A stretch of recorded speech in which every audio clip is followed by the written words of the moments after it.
Assalamualaikum warahmatullahi wabarakatuh. Perkenalkan, nama saya Hasan Basri.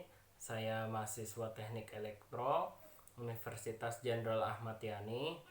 Saya akan mempresentasikan tugas UAS mata kuliah Sistem Telekomunikasi dengan topik Jaringan Teknologi FATMA pada Sistem Komunikasi Satelit. Langsung saja, latar belakang pada topik kali ini ialah seiring dengan perkembangan teknologi satelit komunikasi, maka satelit dimanfaatkan kemudahan-kemudahan dan fleksibilitas satelit komunikasi untuk mencapai daerah-daerah terpencil seperti daerah-daerah yang berjarak ratusan kilometer bahkan ribuan kilometer dari kota yang dan juga daerah-daerah terpencil tersebut jauh dari jangkauan kabel PT Telkom. Melalui pemasangan stasiun-stasiun kecil di daerah-daerah terpencil tersebut dapat membantu, seperti contohnya perusahaan Pertamina dalam usahanya mencari, memproduksi, mengolah, dan menyalurkan hasil produksi minyak, gas bumi, dan lain-lainnya. Dalam hal ini, sistem jaringan komunikasi via satelit yang digunakan adalah sistem jaringan komunikasi satelit. Jaringan sistem komunikasi satelit merupakan sistem jaringan yang sangat praktis, relatif ekonomis karena ditunjang oleh perangkat-perangkat yang cukup handal dan mempunyai nilai ekonomi yang lebih murah. Perangkat tersebut diantaranya adalah modem satelit atau biasa disebut dengan ACT1 terminal. ACT1 menggunakan sistem teknologi terbaru dalam arsitek jaringan komunikasi satelit, yakni teknologi FATMA. Kepanjangannya ialah Frequency and Time Division Multiple Access. Pada prinsipnya, FATMA merupakan gabungan dari teknologi terdahulu, yaitu teknologi Frequency Division Multiple Access atau singkatannya FDMA dengan Time Division Multiple Access atau TDMA, di mana pada satu jaringan dapat menggunakan 32 frekuensi carrier dan setiap carrier idealnya dapat ditempati oleh 32 stasiun secara bersamaan. Berikut ini penjelasan FATMA. FATMA adalah suatu bentuk teknologi yang merupakan kemajuan dari teknologi FDMA dan TDMA secara geografis. FATMA adalah teknologi yang mana distribusi peralatannya dapat menggunakan sebuah kapasitas network secara bersama-sama pada suatu kanal komunikasi. Hal ini adalah suatu cara yang ekonomis, efisien, dan dari pembagian kanal komunikasi sehingga dengan demikian memungkinkan untuk mengurangi biaya pemakaian. Kemampuan lain yang diberikan oleh teknologi FATMA adalah kontrol yang fleksibel, yaitu dapat mengoptimalkan kapasitas network yang ada dengan mudah. FATMA juga mempunyai kelebihan untuk mengembangkan atau menyusutkan kapasitas network dengan beberapa cara. Bisa lebih jelasnya bisa kita lihat pada gambar. Dan juga teknologi FATMA melakukan perubahan ini tanpa menutupi servis yang ada. Nah, pada gambar dijelaskan kapasitas network. Di sini kelompok-kelompok kapasitas baru ditambahkan pada frekuensi lain. Tidak seperti pada penambahan carrier-carrier baru pada FDMA, FATMA memiliki keunggulan untuk memperbaiki hubungan antara servis-servis yang berdasarkan frekuensi. Misalnya network berganda. Berikut ini ialah rangkaian hubungan satelit. Salah satunya ialah yang pertama hubungan rangkaian point to point.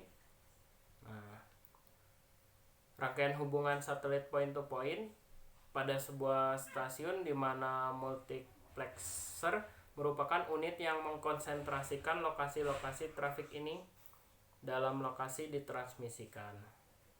Nah, selanjutnya diterima dan didistribusikan pada ujung yang lain.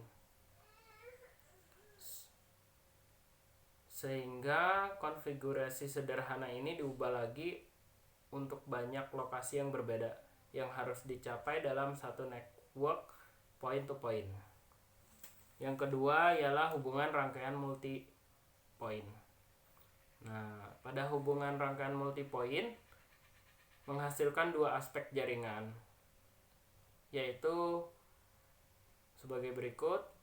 Yang pertama ialah fleksibilitas dalam traffic multi point, traffic untuk banyak tujuan. Lalu yang kedua, efisiensi dalam penghematan kapasitas satelit. Nah, pada gambar multi point, sirkuit pemakaian dihubungkan ke peralatan yang didesain untuk tujuan di mana peralatan tersebut tidak mengarah langsung ke trafiknya ke berbagai lokasi. Seperti contohnya misalnya ke Surabaya atau ke Jakarta. Terlebih lagi pada saat kebutuhan trafiknya menuju ke berbagai lokasi, peralatan yang harus mengulangi disconnect atau reconnect ini, sekali lagi para pemakai yang bekerja seputar masalah ini harus melakukan hal-hal sebagai berikut, yaitu memasang set peralatan ke beberapa tempat tujuan, lalu mengukur kapasitas setiap peralatan. Nah, yang ketiga, hubungan rangkaian FATMA bisa kita lihat pada gambar. Nah, berikut ini penjelasan gambar teknologi FATMA. Teknologi FATMA ialah teknologi yang mendistribusikan peralatan untuk dapat digunakan secara bersama-sama oleh beberapa unit operasi secara sharing kapasitas pada kanal komunikasi. Lalu di teknologi FATMA ada AEC Telekom memperkenalkan jaringan saluran satelit telekomunikasi produksi New Vision. Arsitek network ini didasarkan teknologi FATMA. FATMA produk dari New Vision. Nah, New Vision tersebut diupayakan untuk menghindari fleksibilitas network point to point. Nah, ACT1 seperti diperlihatkan pada gambar ketiga dengan membandingkan peralatan pada gambar 1 dan 2. Terminal ACT1 menggantikan kedua multiplexer dan modem. Peralatan ini ditempatkan pada sebuah panel tunggal yang ukurannya lebih kecil dari PC. Letak keistimewaannya adalah setiap sirkuit yang telah dihubungkan ke network ini dapat dialihkan tujuannya ke tujuan yang lain. Arc plug dalam network tersebut dengan segera bekerja tanpa perubahan peralatan, tanpa pemasangan modul-modul atau menginterupsi servis-servis yang sedang aktif. Nah, bisa ditarik kesimpulan dari materi tersebut, teknologi FATMA antara lain dapat mengubah kapasitas network dengan mudah dan cepat. Keuntungan dari teknologi FATMA tersebut dapat mengawasi dan mengatur network dari berbagai lokasi serta menambah servis-servis baru, lokasi-lokasi baru dan sirkuit-sirkuit baru tanpa menginterupsi servis-servis yang telah ada sebelumnya. Keunggulan lain dari teknologi FATMA adalah dapat menyediakan topologi jaringan secara mesh, yaitu dengan melakukan komunikasi secara langsung ke semua lokasi yang ada tanpa melalui pusat jaringan dengan cara single hop. Ya. Cukup sekian dan terima kasih presentasi dari saya. Mohon maaf apabila ada salah kata dan mohon maaf apabila materinya kurang jelas. Sekali lagi terima kasih. Wassalamualaikum warahmatullahi wabarakatuh.